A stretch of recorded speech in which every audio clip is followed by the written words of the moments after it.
दिल्ली के लोग बरसों से फेयर एंड लवली लगाकर गोरे होने का सपना देख रहे थे, लेकिन ना गोरे हुए और ना ही सुरक्षित रहे। दरअसल वो लोग ब्रांडेड फेयर एंड लवली नहीं, बल्कि नकली केमिकल का लेप लगा रहे थे।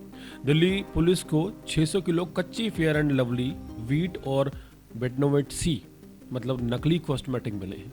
और ये कच्ची फेयर एंड लवली का कटाक्ष उस सिस्टम पर है जहां मुनाफे के खेल में दिल्ली वालों को यह तक नहीं पता चल पाया कि वो सुंदर बनने के चक्कर में नकली क्रीम चेहरे पर लेपते रहे। देश की राजधानी दिल्ली में ब्रांडेड कॉस्मेटिक के नाम पर लोगों की सेहत से खुला खिलवाड़ किया जा रहा था। दिल्ली पुलिस की क्राइम ब्रांच की स्पेशल सेल ने ब्रिजवासन इलाके में चल रही एक अवैध मैन्युफैक्चरिंग यूनिट का भांडाफोड़ करते हुए नकली दवाओं और फर्जी कॉस्मेटिक के बड़े रॉकेट को बेनकाब किया है। उस आरोपी ने ब्रिजवासन के एक फार्म हाउस को फैक्ट्री में बदल दिया था।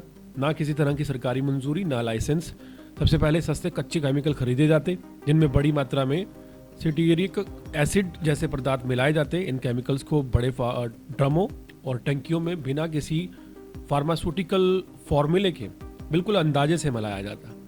नकली बेटनोवेट सी के लिए सस्ते बेस मटेरियल, खुशबू और रंग मिलाकर एक गाढ़ा पेस्ट तैयार किया जाता। इसके बाद इस पेस्ट को मशीनों के द्वारा ट्यूब्स में भरा जाता था। कॉस्मेटिक उत्पादों के लिए यह तरीका अपनाया जाता था। फेयर एंड लवली और वीट जैसी नामी कंपनियों की क्रीम बनाने के लिए पहले नकली क्रीम तैयार की जाती, फिर उसे पर हूबहू मिलते जुलते नकली रैपर, डिब्बे और लेबल लगाए जाते थे। पैकेजिंग मशीनों से ट्यूब सील की जाती थी ताकि ग्राहक को किसी तरह का शक बिल्कुल ना हो। सबसे खतरनाक बात यह थी कि इस पूरी प्रक्रिया में ना तो कोई क्वालिटी कंट्रोल था, ना साफ सफाई का ध्यान था। जो वीडियो सामने आई है उसमें देखा जा सकता है जिस तरह जगह जगह गंदगी फैली हुई है, यहाँ कोई बैठ भी नहीं सकता जहाँ दवाइयाँ और क्रीमें बनाई जा रही थी। इस्तेमाल किए गए केमिकल्स की मात्रा का कोई हिसाब नहीं था, जिससे ये नकली दवाएं त्वचा को नुकसान, एलर्जी और गंभीर बीमारियां पैदा कर सकती थी।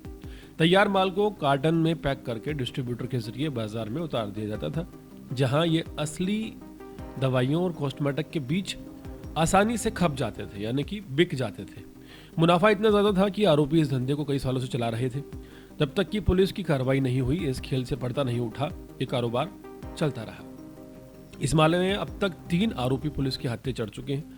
सबसे पहला जो है आरोपी, उसका नाम श्रीराम है, उसे गिरफ्तार कर लिया गया। उसकी पूछताछ में नकली दवाओं के नेटवर्क का खुलासा हुआ, जिसकी निशानदेही पर गौरव भगत को दबोचा गया, जो सप्लाई और वितरण की जिम्मेदारी संभाल रहा था।